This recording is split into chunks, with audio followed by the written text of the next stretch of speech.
Class, welcome to our next video. We're moving ahead with 2.5, and you might be wondering, well, Mr. Rabins, this is the exact same page that we finished the last video on, and you are correct. And that is because I made a mistake. Alright, I don't know what happened. I think maybe I had it double-sided when I printed, but our packet does not have our next section of notes, so you're going to have to do a little bit of extra writing today. Now, we are currently on the bottom of page 4. And when we flip over to page 5, well, this is what your practice is going to be, okay? But we're not ready for this yet. So what I need you guys to do is to flip to the back of your packet. All right. Notice here's the front cover. Now the back cover is right here. And then on one of these, there's 4 blank pages, okay? So I'm actually going to flip to page, so here's page 37. I'm going to flip to what would be page 38. All right. So I'm going to call this page 38, and we're going to take some notes, okay? So up at the top, we would call this 2.5 multiplying real numbers. Okay, now there's not a ton of notes, okay, so don't worry too much. We only have one new vocabulary word, and it's called a simplified expression. Now, a simplified expression is an expression that has been simplified, or we've made it easier. In math class, what we're going to think about is a simplified expression is an expression with no grouping symbols.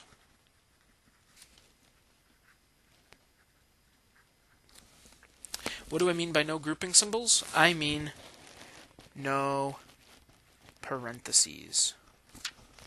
No parentheses. Okay? Okay. So, here's what we're going to do. We are going to kind of give you a problem. Alright, so we're going to try to simplify the following. Simplify -4, -x, and -x. So, let's see here. The very first thing we need to do is we need to figure out what the sign is going to be. Now, we should remember this from before. What we're going to do is we are going to count the number of negative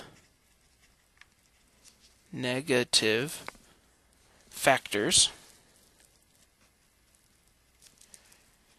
to use our even odd rule. All right? We're going to count the number of negative factors to use our even odd rule. Well, if we have 1, 2, 3 negatives, 3 negatives is odd. Odd number of negatives means what? Our value will be negative.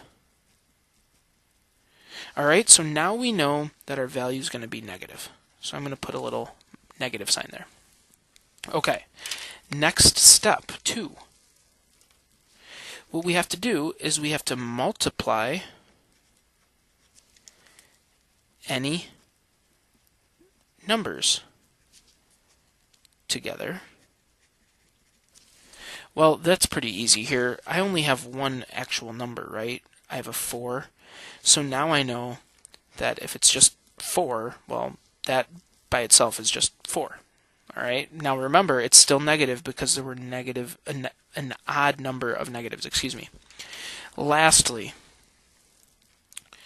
we count the number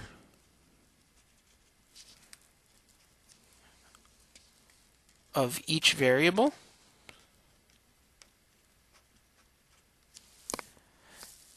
that number becomes the exponent. All right. Now, what do I mean by that? Well, how many x's did we have? I see 1x, I see 2x's. So if I have 2x's, well, then that means that my exponent is squared. All right. So let's kind of jot that down. 2x's means that my exponent is a 2. All right? Okay. Now, we are going to give you guys some extra ones to try on your own, all right? So let's kind of section this off. I'm going to write out 6 new ones, all right? And we're going to do a couple together, but I'm also going to want you to try some of these on your own. All right, so we're going to simplify each expression below. So the first one, we would say -2 by -x, and then we'll come over here and we'll say 2 is 3 times -x times -x times -x. The third one is going to be -7 b cubed. 4 is 8 times y times -y times -y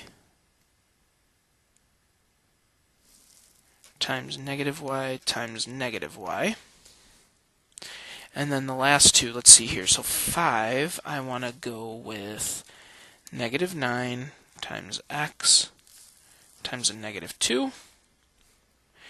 And 6, we're going to say is 2 times -d times +d times -d times -d. All right? Now, we're going to do, well, I don't know, let's do maybe 3 of them together, and then I want you to try 3 on your own. So, all of the same steps go for each one. The first thing you're going to do whenever you see one of these is to count the number of negative factors to use our even or odd rule, okay?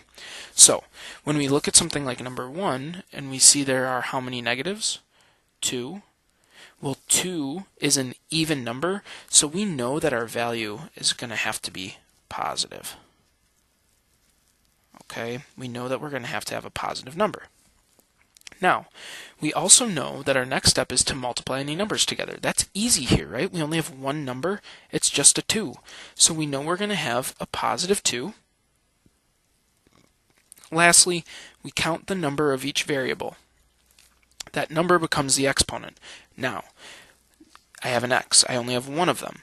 So I would say this is x to the first power. I do want you to know, guys, is a lot of times when we have something to the first power, we don't even write it, right? We would just say that our final answer is 2x. Okay?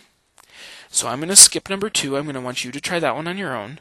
We're going to move on to number 3, because I want to show you what I expect to see when we have something that looks like this. We know from last unit that when something is raised to an exponent, that it's being multiplied by itself that many times. So guys, what we would do right off the bat when we see something like this is we would rewrite this. The -7 stays, but then I have -b. I need to have how many -b's? Well, it's being raised to the third, so I need 3 of them. Something like that. Now it's a little easier to work with. Now when we count the number of negatives, right? Count the number of negatives. If there's 1, 2, 3, 4, oh, that's an even number, so we know we're going to be positive. Okay? We move on. Multiply any numbers together. Wait, there's only one number. It's a 7, right? So I know I'm going to have a positive 7. And then lastly, count the number of each variable. That number becomes the exponent. So if I have 1, 2, 3 b's, well then I know I'm going to have b to the third power, right? 3 b's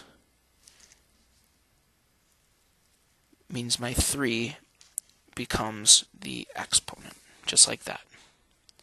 Alright, one more together. We're going to do number 5, and then you guys need to try 2, 4, and 6 on your own before you get practice. Okay. In number 5, once again, we count the number of negative factors. When I look, I see 1 negative, 2 negative factors. So once again, even, which means our answer will be positive. This is good. Now, our next step, multiply any numbers together. Oh, finally, we have a 9 and a 2, so I need to multiply those. 2 times 9 is 18, and remember, because there were an even number of negatives, it's going to be a positive 18. Lastly, count the number of each variable.